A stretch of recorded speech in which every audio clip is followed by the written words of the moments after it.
പല പ്രാവശ്യം ജനിച്ചിട്ടുമുണ്ട്, മരിച്ചിട്ടുമുണ്ട്. അത് നമുക്കുള്ള ഒരു പ്രത്യേകതയാണ്.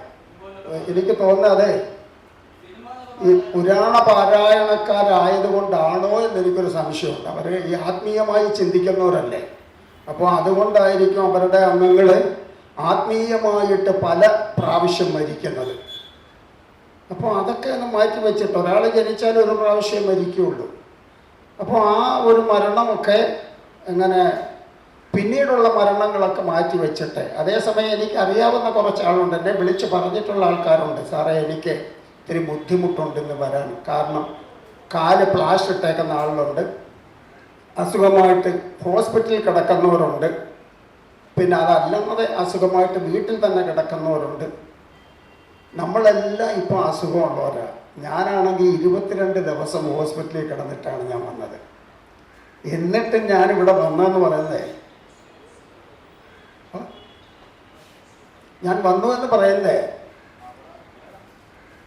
ഒരു സേവന മനോഭാവമാണത്. ആ സേവന മനോഭാവത്തോടു കൂടി നമ്മൾ മുന്നോട്ട് പോയെങ്കിലേ നമ്മുടെ സംഘടന വളരുകയുള്ളൂ. ഒരു സംഘടന അവന്മാർ വേണമെങ്കിൽ ചെയ്യട്ടെ എന്ന് പറഞ്ഞിട്ട് അത് ശരിയല്ല. അതുകൊണ്ട് അത് ഞാൻ ഇത്രയൊന്ന് ആമുഖമായിട്ടൊന്ന് നിങ്ങളെ ഇപ്പം വന്നിട്ടുള്ളവരെ ഒന്ന് ഓർമ്മിപ്പിച്ചു എന്നുള്ളതേ ഉള്ളൂ.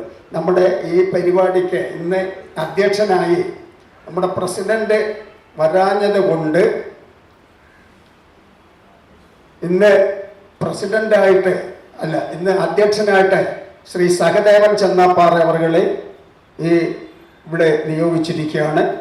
ഇന്നത്തെ നമ്മുടെ കാലാവസ്ഥ മൂലവും പിന്നെ NSS യോഗത്തിൻ്റെ ലഹരി വിരുദ്ധ പ്രകടനം നടത്തുന്നതിനാലും ഒരുപാട് ആളുകൾ ഇന്ന് വരാനുണ്ട്. ബാക്കിയുള്ളവർ അതിനെ അനുകൂലിച്ചുകൊണ്ട് അവർക്ക് കൈത്താങ്ങായിട്ട് നിൽക്കുകയാണെന്ന് തോന്നുന്നു. ഇന്നിവിടെ ഇപ്പോൾ ഞാൻ താലൂക്ക് സെക്രട്ടറി എന്ന സ്ഥാനം ഒഴിയുന്നതിന് വേണ്ടിയാണ് ഞാൻ ഇന്നിവിടെ വന്നത്. കാരണം കുറച്ച് നാൾ ഇവിടെ നിന്ന് വിട്ടുനിൽക്കേണ്ടി വന്നതാണ്. അല്ലാതെ സംഘടനയിൽ നിന്നോ ആളുകളിൽ നിന്നോ വ്യക്തിപരമായോ എനിക്ക് യാതൊരു ബുദ്ധിമുട്ടുകളും ഇതുവരെ ഉണ്ടായിട്ടില്ല. ഇപ്പോൾ ഞാനിവിടെ നിൽക്കുന്നത് സ്വാഗതം പറയുന്നതിന് വേണ്ടിയാണ്. ആദ്യമായിട്ട് ഞാൻ നമ്മുടെ അധ്യക്ഷനായ സഹദേവൻ ചെന്നാപ്പാറയ്ക്ക് എൻ്റെ പേരിലും നമ്മുടെ സംഘടനയുടെ പേരിലും ഞാൻ സ്വാഗതം അർപ്പിച്ചു കഴിഞ്ഞു. അടുത്തത് ജനറൽ സെക്രട്ടറി വാസു മുഖത്തല, അദ്ദേഹത്തിന് ഞാൻ എൻ്റെ പേരിലും സംഘടനയുടെ പേരിലും സ്വാഗതം അർപ്പിക്കുന്നു. നമ്മളിങ്ങനെ കൂടുന്നതിൻ്റെ പ്രയോജനം എന്താണെന്ന് എന്നുള്ള ഇത് പലർക്കും അറിഞ്ഞു.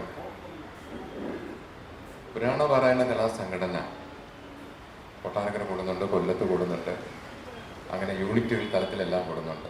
ഇതിൻ്റെ പ്രാധാന്യം എന്തിനാണ് കൂടുന്നതെന്ന് പലരും ചോദിക്കാറുണ്ട്. ഇതിൻ്റെ ആവശ്യം എന്തോ എന്ന് ഇങ്ങനെ കൂടുന്നു പിരിയുന്നു, അതിൻ്റെ വല്ല കാര്യമുണ്ടോ? ചുമ്മാ പൈസയും സമയം ചെലവാക്കുന്നല്ലാതെ വല്ല ഗുണമുണ്ടോ എന്ന് ചോദിക്കുന്നവർ പലരും ഉണ്ട്. നമുക്കതിനൊക്കെ ഒരു മറുപടി കണ്ടെത്തണം. പലരുടെയും സംശയമാണ്, ഇരിക്കുന്നവർക്കും ഉണ്ട്, വരാത്തവർക്കും ഉണ്ട്, പലർക്കും സംശയമുണ്ട്. എന്തിനാ നാളിൽ ഇങ്ങനെ എവിടെയെങ്കിലുമൊക്കെ കൂടുന്നത്?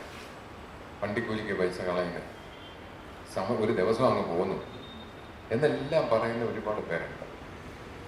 അവർക്കെല്ലാം ഇതിൻ്റെ ഒരു മറുപടി നമുക്ക് കിട്ടണം, വേണ്ടേ? കുറേ ആൾക്കാർ സ്ഥിരമായി വരുന്നവരുണ്ട്, അവർക്ക് മറുപടി ആവശ്യമില്ല. അവർക്കറിയാം ഈ വരുന്നതിൻ്റെ ബോധം എന്താണ്. നമ്മൾ സ്ഥിരമായി ഇതിൻ്റെ പരിപാടികളിൽ അല്ലെങ്കിൽ കമ്മിറ്റികളിൽ പങ്കെടുക്കാൻ വിളിക്കുമ്പോഴെല്ലാം അവർ വരുന്നുണ്ട്. കുറച്ച് മുഖങ്ങളുണ്ട്, ഒത്തിരി പേരുണ്ട്, അവർ കൃത്യമായിട്ട് എത്തണം.